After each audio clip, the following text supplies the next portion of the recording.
Bounty hunters. We don't need that scum. I'll take on any job for the right price. You are free to use any methods necessary, but I want them alive. No disintegrations. As you wish. Absolute password.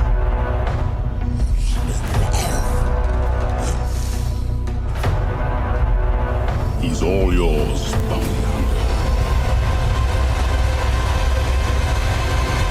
Bounty hunting is a complicated profession.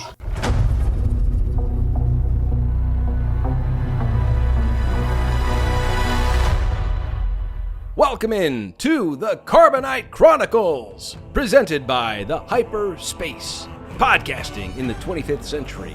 This show is dedicated to talking and celebrating the Disney Plus shows The Mandalorian and now finally, the Book of Boba Fett. My name's Matt. I'm Jared. And I'm Brian. Brian's back! The Collector. The is back with Collector us. himself. This is great. Mike is currently trapped in the Sarlacc Pit. He hopes to rejoin us again in a future Carbonite Chronicles. I think Boba used his air supply. Yeah. Oh man, guys, the Book of Boba Fett is finally here, and you know we're talking about it after 2 episodes out. Third one's just about to drop, and guys, where do we begin? Well, I tell you what, in this episode, we are going to be talking about Chapter 1 and Chapter 2, mostly because me and Matt were incredibly busy over the holidays, but I think it works out good this way because I think those two episodes together, they form like this 70-minute film. Yeah, absolutely. It's one story. And I think people who were left a little cold by the first episode, Strangers in a Strange Land, I think their patience was rewarded with the tribes of Tatooine. Yeah, absolutely. For sure. So I think it's good we're talking about it in one big chunk like that.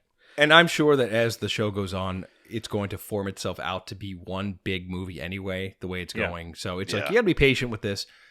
But you know what? I have to say, there's some amazing scenes that that they've put out in the show so far. But there's also been some questions and some things that I'm kind of curious about. So I'm going to dive right in right away.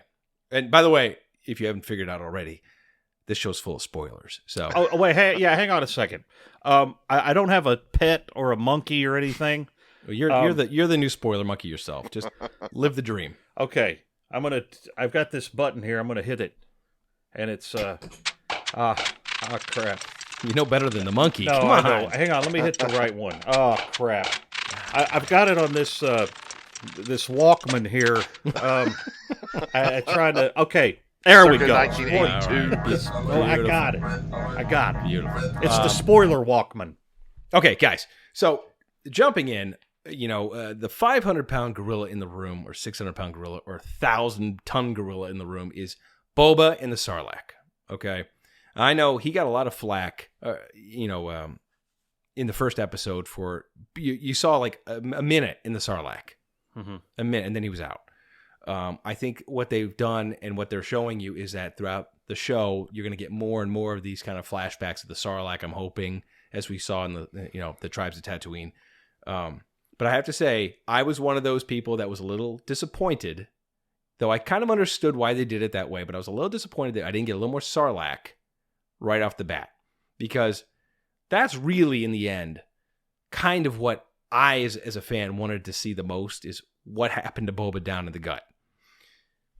And I didn't. And what you saw was interesting and it was cool, but it was very quick. Yeah, I think part of that was they realized, okay, everyone wants to know this, so let's just do it and get it out of the way. Which I agree with that. I'm sure that's exactly what they thought. We have to establish. I mean, we've already shown him in Mandalorian. And people know he got out, but we need to answer this question. Mm-hmm. And I will agree. I think it did seem very kind of anticlimactic. there was that interesting detail of the stormtrooper in there. Like, where did that guy come from? What has he been in there since the Empire was? I thought the same thing. Who's this guy? Did him and his dewback fall in there back in A New Hope sometime? But he still had he's still oxygen going on. He had, and which I thought was probably the most interesting thing of the sequence was him pulling the oxygen out. I get the impression Boba wasn't down there very long, because it's like he regained consciousness and then realized there's not any air in here, and I got to get out of here fast. I was surprised at how short a time he was in there. You know, a good way to have shot that might have been, you know, to lengthen it just a little bit, would have been to actually flash back to Jedi and have him fall into the pit and kind of follow the tracks from there. And then maybe he does pass out, or everything's kind of happening in a fog above him to give you some frame of reference to how long he was there. I agree. Even his perspective of him going into the pit, out of his mask would have been an interesting addition. And to your point, I know what you're going to say, Jared. Maybe we will see that. Who's to say? Yeah, I mean, they could do all kinds of neat audio things. Like you hear Harrison Ford, like Boba Fett, like and it's all like you're from Boba's POV, because Boba never saw Han Solo do that. Right, his back was turned. Right. So you just see like this out of control smash into the side of the sail barge, and then rolling over into the pit. I thought it was kind of cool, and obviously. Did he kill the Sarlacc? I kind of got the impression he did. Because you see it in the background, and the tentacles are just laying there. Yeah. There's nothing happening. So, R.I.P. Sarlacc. You know what's amazing, though, is like growing up a Star Wars fan and then obviously having a dip out of Star Wars for a while. And, you know, Boba, of course, is Boba Fett. He's, you know, a legend to every kid growing up with Star Wars. You know, the only touch point I had for Boba Fett was Tales of the Bounty Hunters from Kevin Anderson back in the day. The book. You know, the book. Yeah. And I loved it. And in fact, I bought the book hoping that I would get some Boba Fett and how he got out of the Sarlacc, because I always wanted to, you know, figure out what the hell happened to Boba. And finally, there's a book out at least that can tell me something about it. And then it got weird with Dengar. And it's probably good that Mike's not here, because he'd have to fit on that. That's his favorite. But, you know, if you haven't grown up with Star Wars and you're younger and you're listening to this, you know, for people, you know, like Jared and Brian and myself, you know, this is something that we've had our whole life that we've been thinking about with Boba Fett. And we've only had a few things for us to tease what happened to him. And for this show to come out now, you know, just like The Mandalorian, you know, this is huge Star Wars for us. Yeah. And everything they're showing us is just so interesting. I know that some people have problems with like Tatooine, like, oh, get off the desert planet. But you see, to me, the more Tatooine you show me, the better. Because I'm like, to me, that's like such core Star Wars DNA. You cannot spend enough time showing me some amazing things there, which they have done in this show. Tatooine it's home. I think for us, it's Star Wars home. That's the first planet we saw back in the day, and it's obviously been very important to the saga as it's progressed. But yeah, I'm with Matt. I'm in no rush to get off Tatooine. I don't know that we will this season. This show is not like The Mandalorian, where he seems to be, you know, jumping from planet to planet every week. But right. Like I'm all in. Like Mos Espa, as far as I'm concerned, Mos Espa was where Anakin lived in The Phantom Menace. And, you know, it was like this town of hovels, and that's where... But now we find out that's like maybe the slums of Mos Espa. It's like the very outskirts, like where the desert meets the city. I mean, it's like, is it the capital of Tatooine? Because it's an amazing city. It certainly looks like it. I mean, and we see it. It's in this big giant crater. This sprawling metropolis. It's pretty amazing. Yeah, it's bigger than Mos Eisley, and we've seen Mos Eisley has been made big, and you know, special editions subsequently. But the Mos Espa is the biggest place, like metropolitan area we've seen on Tatooine so far. You know, it's funny you've heard Anchorhead, mentioned a few times, and it's like, what's Anchorhead like? Compared to That's true. Mos Espa. Well, Anchorhead was seen in the deleted scenes of New Hope, and it is Right. it's like those roads you pass on the interstate where the town consists of a gas station and and that's it. Because we actually see Boba make his way to Anchorhead and he goes into the Tashi station. It's amazing. They have recreated. It's actually become a bar and grill. It's amazing. Yeah, just like the Tashi Station Diaries. Go back and check those episodes out. But they recreated from this forgotten, deleted scene the Tashi Station in exact detail. And they recast the characters in that scene, Cammy and Fixer, with people who look very much like the people from that deleted scene. And that is probably one of the deepest of deep cuts that this live-action Star Wars television has gone. I mean, they actually cast people who look like these deleted actors from Episode 4. I didn't even pick up on that. That's crazy. Yeah, if you go back I've online, seen those scenes. Yeah, watch those scenes again on YouTube, and it'll be totally recontextualized for you. Crazy. It's Oh, amazing. wow. I mean, heck, that's Favreau. Favreau is the best thing that Star Wars has had, injected since, Yeah, maybe Lucas stepped away from directing. But speaking of that scene, how about a bunch of Nicktoons biker gang guys? I know. I mean, what's up with that? I love the biker patches on. I know. That's great. it may seem a little on the nose, but I think it's just that visual language. Like, exactly what these people are, and Yeah. you don't need a whole lot of detail about it. It's just like, Yep. These guys are and you see him in the first episode ripping off a moisture farmer, which we saw another moisture farm. Right. That wasn't the Lars homestead. Okay, so I'm going to switch gears here, guys. I'm going to throw something out that I want to discuss. Sure. So what we saw with Boba Fett in The Mandalorian was, in The Mandalorian, when we're reintroduced to him, Tamara Morrison is, he's just an animal. He's driven. He's focused. Once he gets that armor back, he earns the legendary title of Boba Fett that we've all wanted him to have for so long. And, at the very end scene, at the end of the season, when he walks into Jabba's palace, confidently and so coldly executes Bib Fortuna without, so much as a hi, kicks his corpse off and takes the throne. That is a man with a plan, okay? That is a man who knows exactly what he wants, how he wants it, and he gets what he wants. Now, jump forward into the Book of Boba Fett. I don't understand the transition, and I don't understand the confidence of the man that walked into that palace versus the man who sat on that throne and had that entire throne room scene where he's interviewing, he's getting tribute from people.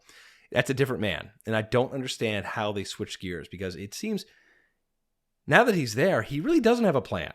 He has no idea how to do this, and he's leaning on, Fennec to kind of be his counsel in this, which, he seems a little like...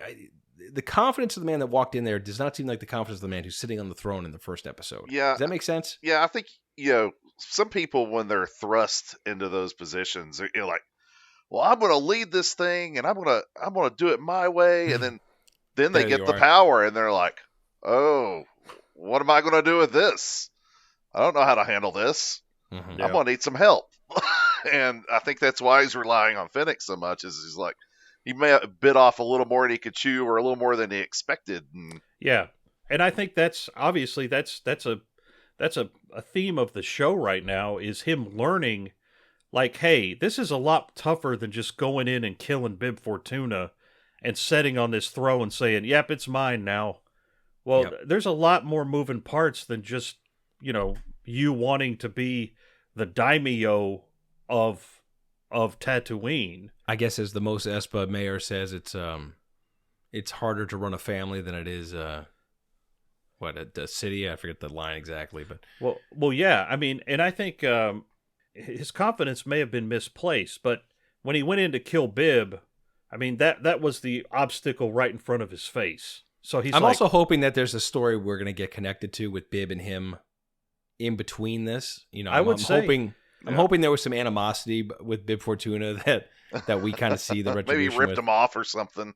The way this show is structured, and Matt, I know, me and you used to watch Lost on a weekly basis. The way this show is structured is very similar in that we have present day, which is Boba post his stuff in The Mandalorian, and then you have, the flashback Boba, who is, obviously going through this transformation, but we're not given all the pieces at once, and we're not given it in a linear fashion. So we're left to wonder, well, what is the thing with Bib Fortuna? I mean, and when does he get Slave One back? There's all these questions that they've lined up, and they're probably going to answer them, but they're not giving it to you all at once.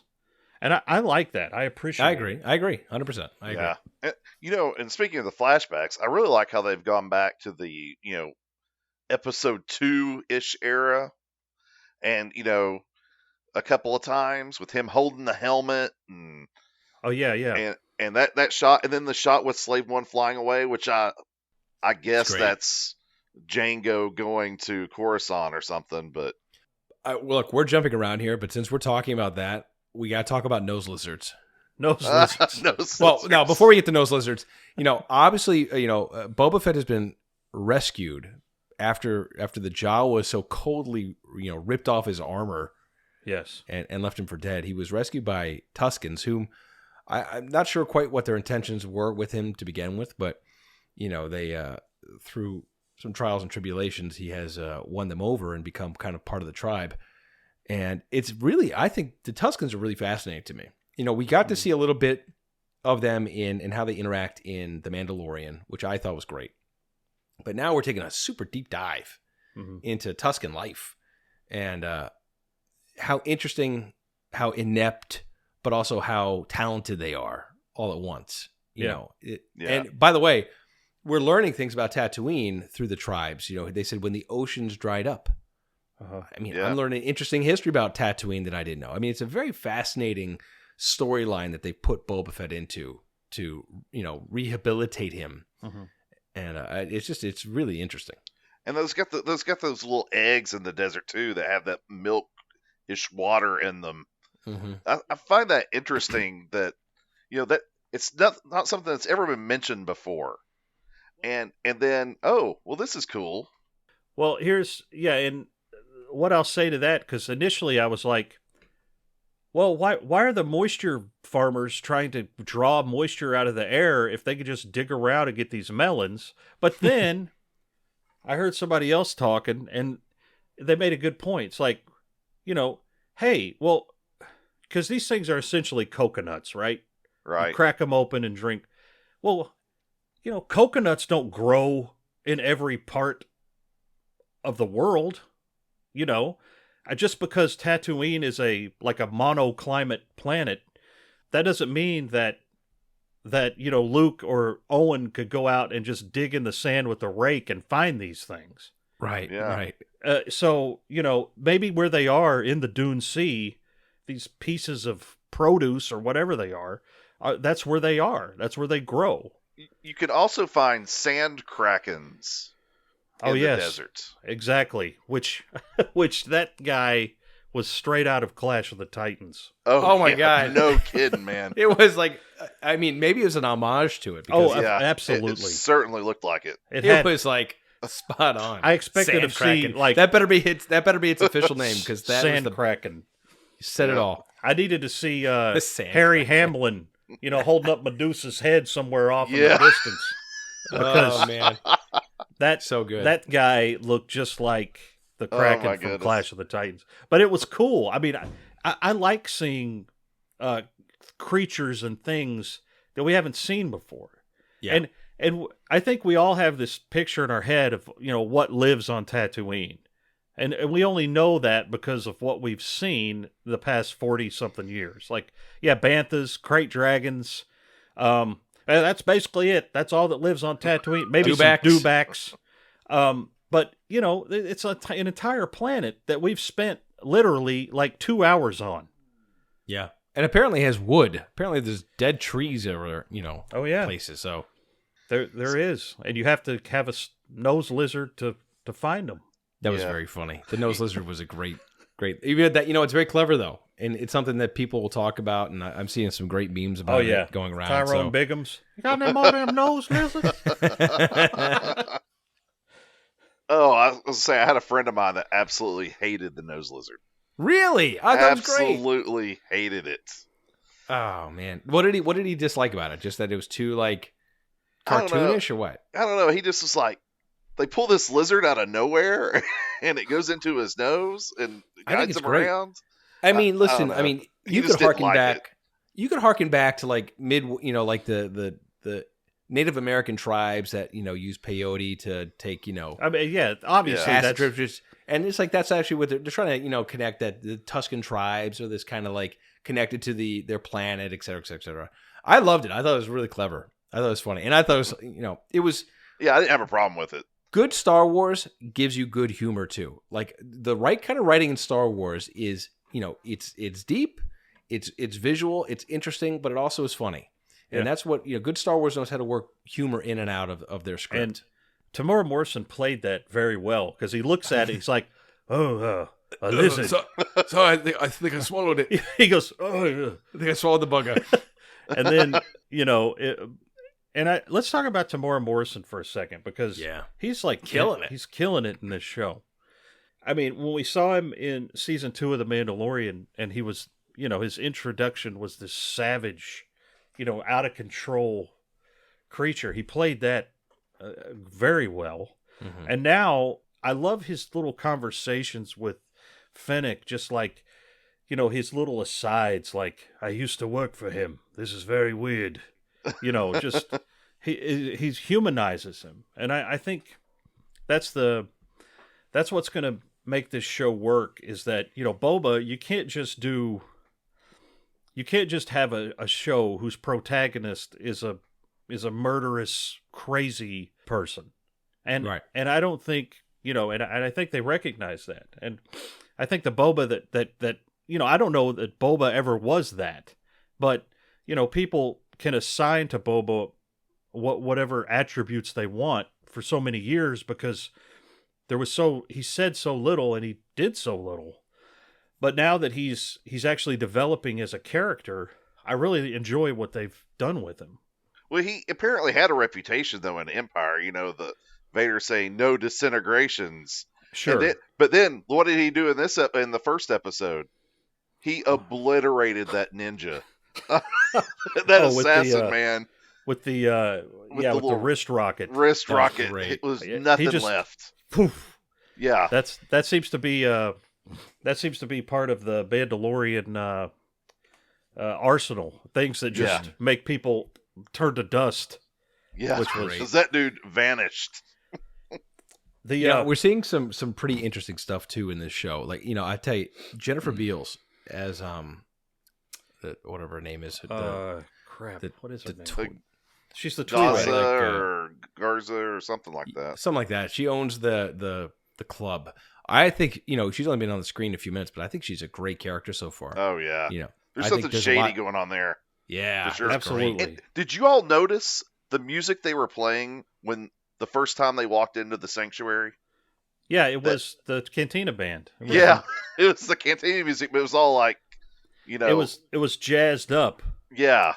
I did, It by the way. slowed I saw the funniest meme about that first time he went in there, saying, "Leave it to Boba to walk in, you know, to a brothel. As soon as he gets in there, he gets his helmet polished." I thought it was, but there's some great shady stuff happening, and you're right. There's great subplots already being introduced in 2 episodes. We got to see more Hutts, Oh, it's the twins. Oh, yes. The twins. the twins. Those guys, I mean, as soon as you heard the drum beat, and then, they came around the corner, and I'm like, wow, there's 2 huts being carried by miserable looking people on a sagging litter. Yes. So good. I think I was talking to Brian about this. I thought the Hutts looked great. Oh, they I look mean, fantastic. It's 100 years away from the original special edition Jabba abomination. Oh, yeah. I mean, look, I still think the best looking Hutt is a 1983 is the Jabba puppet. I think that is really tough to beat. But I think what we saw in this episode was really dang close. And I have zero issues with how it looked. Oh, yeah. Yeah, Great. that was fantastic. They did a really great job. I mean, with he's that. using a rodent to get the sweat off of him. Was he? I have to watch it Yeah, again. he's holding a rodent and he's dabbing himself. It's just I gotta watch. it's just weird And they- and gross. the weird phallic tattoo on his chin. Yeah, it's the detail, and then of course we have Black Kristanan, Yeah. the Wookiee. Can't wait. Dude, Oh, that man. he like when I was watching it with my wife, and she's like, he didn't even do anything. He just like walked, and she's like, I don't like him. He doesn't look like Chewbacca. Chewbacca looks nice. He has a sweet face. He looks mean. And I was like, yes, he does look mean. Yeah. I sent an article over to Jared on a chain saying that we might be seeing this character cross over into the Obi-Wan series Yes. as a bounty hunter. Apparently, Obi-Wan and him have had run-ins post Tatooine stranding. So Yeah. we this might be a way of connective tissue, getting some connective tissue between those two shows Yes. right here. But I love that guy didn't have to say a word. No. That No, guy, but I'm he a did- fan of. when I'm a he fan. when he vocalized, it sounded like a lion. It didn't sound Yeah. like Chewie. It was like, So cool. and it Can't wasn't wait. like, it was very aggressive. So, and he looked great with his armor and everything, but Boba didn't seem too impressed. Well, Boba is traditionally in lore has Wookiee pelts. He's obviously hunted Wookiees. He was presented Wookiee pelts from the Trandoshan in Jabba's palace. And Yes. he's used to Wookiee. He's not. I don't think he's very much. I don't think Wookiees scare him. No, Lots no. of Trandoshans in Mos Espa, too. My God. Oh my God, Dude, those guys They're look great. everywhere. And that's their place, man. And, I thought in The Mandalorian Season 1, those Trandoshans looked off. They looked Yeah. weird. Yes. But these They're look back. like Bosk. Yeah. Yeah. I don't know if we're going to find out that those are some kind of offshoot Trandoshans or maybe a different race altogether. But they really didn't work for me as Trandoshans. But I agree. But they've totally nailed it in the Book of Boba Fett. We as far need as the Bosk look. in this show at some point. We Look. need Bosk. I think you're going to get Bosk. I think you're going to get a lot more than Bosk.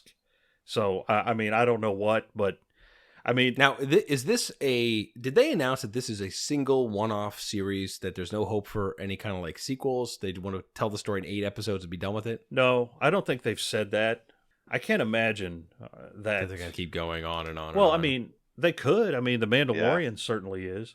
And I think there's going to be, I think we're going to see Din Djarin in this show at some point in the present day sequences. And I think Boba Fett is going to continue on in season 3 of The Mandalorian. So, speculation. So, there was some internet garbage rumors, which I think is just that the head Tusken that has been helping him is wearing several pieces of like stormtrooper armor on his getup, and some are saying that this Tusken could be a Jedi in disguise. Well, I think I know where that comes from. Back in the 90s, in the Dark Horse comics, there was a Tusken Jedi Knight. His name was Asherad Het. And he looks very similar to this chieftain that's in the show. Really? Yes, but I don't know if they're going to go there, because the character in the comic book, he spoke basic. He was just a different character than what's been presented so far, because the chieftain in the show he's not really familiar with technology, and he's not communicating in English. So Yeah. I don't know if it's the same person or not, but it certainly is influenced by the look of that character. I think obviously Boba is going through a bit of a Dances with Wolves type situation. And I really think what I think is going to happen, because something has to, keep in mind, there's 5 years from the time he crawls out of the Sarlacc to the time we see him in Mando season 2. Mm-hmm. So I think we're obviously going to see this story. So I think something. First of all, I think he's going to hook up with that the Tuscan woman, who he's training with. I think they're going to. Is that a woman? Yeah, the one who's training him, and that they're training him with the Gaffi stick. Oh man, I got to see what's under that mask then. Oh well, it's actually, if you look on IMDb, it's an attractive stunt woman. Oh, wow. So I think her and Boba got something going on, and Okay. something. This is all theory. I don't know anything, obviously, but something catastrophic happens to that tribe, Right, Which- because he's off on his own. which Yeah. causes him to leave. Or Well, that said, maybe so. And I don't disagree with that. That's probably what happens. But we do know that in The Mandalorian that the sheriff did obtain the armor, and maybe rumors of that got back to him, and he left the tribe to go seek that out. that's possible. And that's why he was on Yeah. his own. Yeah, I can see that. but it's crazy to think about in these first 2 episodes. These first 2 episodes are basically happening during Return of the Jedi. Yeah. Like the events of Return of the Jedi are kind of unfolding in the background, and I just wonder if that's somehow going to be referenced, because they did do a little thing in Mando season 2 where Cobb Vanth saw the news report of the Death Star 2 blowing up, and hey, the Empire's dead and all this. So it could be interesting to see if, but Boba is out in the middle of nowhere, so I don't know if he'll get the news. Right. But yeah, that's something I thought about the other day. It's like, hey, you know what? Return of the Jedi is happening at the same time as these flashbacks. Maybe he picked up a news tablet when he went over there and stole those speeders. Yeah, that's true. Yeah, that was but getting back to the speeders, I thought that was a funny scene of him just pulling all those speeders back with him. Oh, yeah. I liked how they started to trash him. As soon as he got him back to I the know. tribe, they started He's taking like, him "Whoa, apart. No. Yeah, because he brought them, and then, they just, like they did in New Hope on Luke's speeder, they just start going through it and ripping it apart. Like, no, wait. And him training them? Okay. Oh, it was so funny. When that's already a meme. Him going, like a panther. I mean, if you look, people have already memed that. There's all kinds of, it looks funny though, with him going, like a panther. My wife got such a kick, and my kids too, when that one Tusken Raider was trying to jump from one bike to his. And he and kept falling off. And like one time it was like he almost made it, and then he just like fell off on purpose. Yes. Yeah. He like landed and then fell off. Right, But yeah. I thought the train scene was great. I loved it. I think The Pikes. Yeah, the Pikes come back. The Pikes, who are synonymous with crime now in the Star Wars galaxy. It's best not to assign too much logic to what's going on, because you think, why are they taking this train through a desert when they obviously have spacecraft? They could just go directly to where they want to go.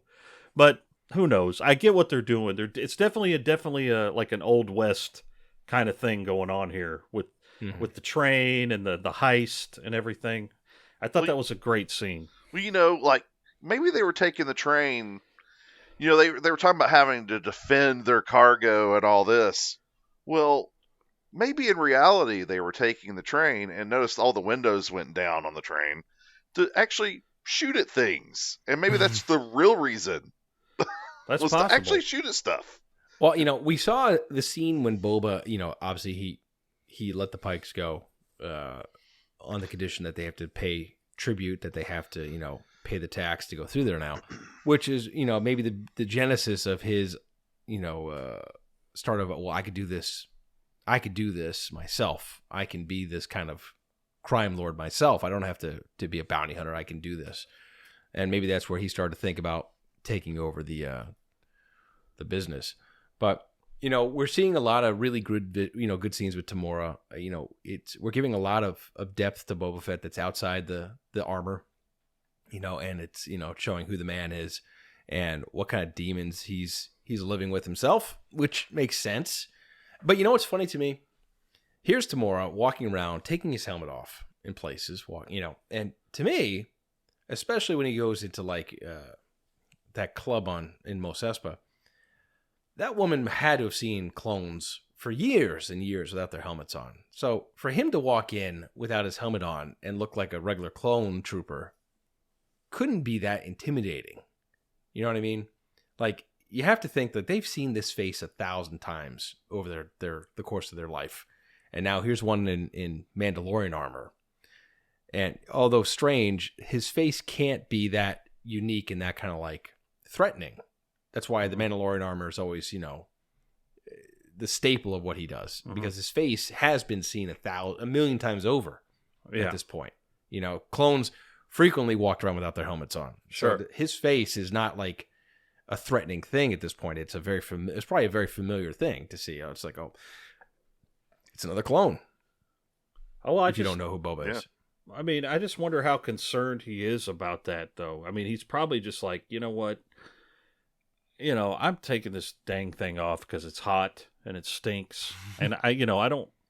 And maybe he feels like in the position he's in now, I mean, he just doesn't have to like hide his face all the time.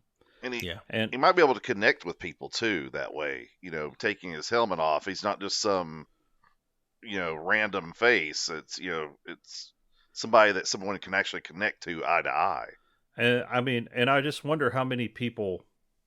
I mean, just the random person on the street would connect those dots. Like, oh yeah, well, the clones were based on Django, and he's a clone of Django. Yeah. But you're right. I mean, it is a good point that these people have seen, that obviously have probably seen clones before. It's really only been brought up once when Bo-Katan sort of poked him a little bit. Like she called Django his donor instead of his father, and it pissed him off. Yeah. But, I wonder if that's going to come into play at some point. Just, hey, Boba's a clone. Do we know this? So, I will say one of my favorite things so far, both episodes, is the Major Domo. that guy. It's so funny because in contrast to Bib Fortuna, who is this like, he speaks, Huttese. He's got sharp, chiseled teeth. Fangs, yeah. This guy's got a perfect grill. He's polished. He speaks perfect basic. It's interesting what a contrast between Bib and this guy. And yes, his slickness with his hands and his apologies. He's very like. But then he's like, well, tell the mayor I'm here now. He's like, he knows. It's like, it's interesting. Is this guy pulling strings behind the mayor's back? Is he really is the mayor really like the crime lord of the planet now? And this guy, and it's like, what is going on here? It's like, I love it. That guy is completely ridiculous. Oh, but he's great. He reminds me a little bit of like Crispin Glover. A little yes, bit. Totally. Yes. Like, oh yes, when he first meets with Boba and Fennec, and he's like, yes, well, the mayor is in his stead. I am come. And, he's like, heartfelt welcome. I love the guy. I loved it. I watched that scene. I probably watched it like 15 times. I think he it's is so such funny. a weirdo. Yeah. But, He's so I good. hope we haven't seen the last of him. So, we haven't. No. He's going to be a regular. That and I like the dies. mayor too. We see an Ithorian hammerhead. Yeah, you know what? I liked how you seen his mouth move on the side there with the little translator. Yeah. It's very cool. Yeah, Which, that's really cool. Actually, Robert Rodriguez is the voice coming out of the translator. Nice. So yeah, I thought that was really cool. It's a little more detailed than we've seen, but he's got like little hairs all over him. Yeah. It's something they gave a lot of color to that has never really been shown a whole lot of was 8D8, the droid in Jabba's palace, Yes. There you or go. Boba's palace now.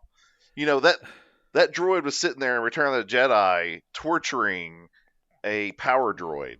Had it upside down, had the big hot iron going down on its feet, like droids can actually feel something. but anyway, he's sitting there torturing this droid, and then he's like advocating torture. Yes. Yeah. You must project power. Yeah.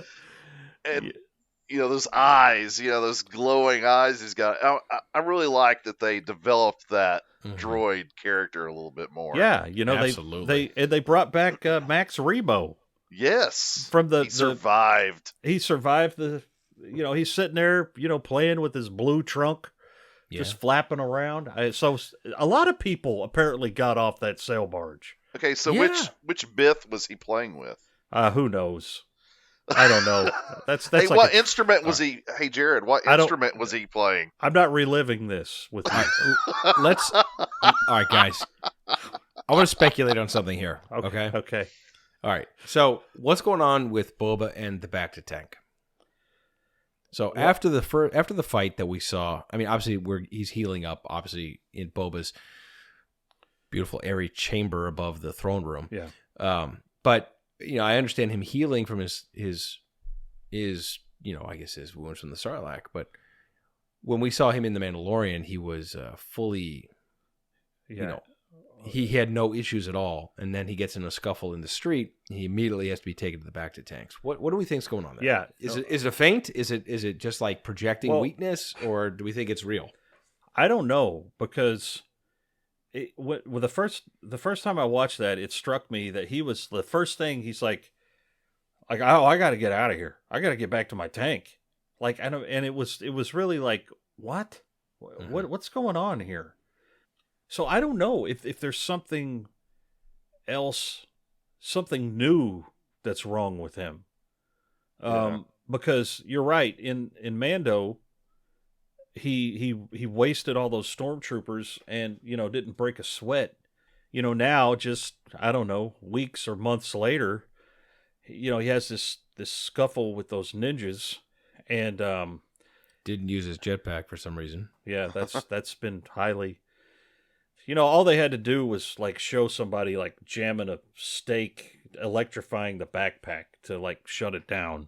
But maybe that's what happened. That's what happened in my head. There you go. So, I mean, he did take some pretty good shocks there, Yeah, he did. He got messed up. Well, he launched his rocket, and all that impact got reflected back at him. Yeah, so maybe he was concussed, certainly. Yeah. But so we could go there. But you're right. It was very abrupt, and it made a point to, like, oh, I got to get back to my tank. To answer your question, man, I'm not sure what's going on. I don't know if there's something new, and it'll be explained why he needs these treatments so often. But I do wonder if the flashbacks are going to be only limited to the Bacta tanks, because that's the only time we get flashbacks is when he's in the tank. Yeah. That could become limiting. Yeah. He was, he came in and whooped those stormtroopers in Mandalorian, but I wonder, was he doing Bacta treatments then too? And we just didn't see it. But, I was thinking about that, watching it, and I was like, he was out here in the double hot suns of Tatooine in the middle of the desert after surviving a Sarlacc, digestive period. And I just wonder, his body was so scarred and beat up that I wonder if he just has to have that on a regular basis.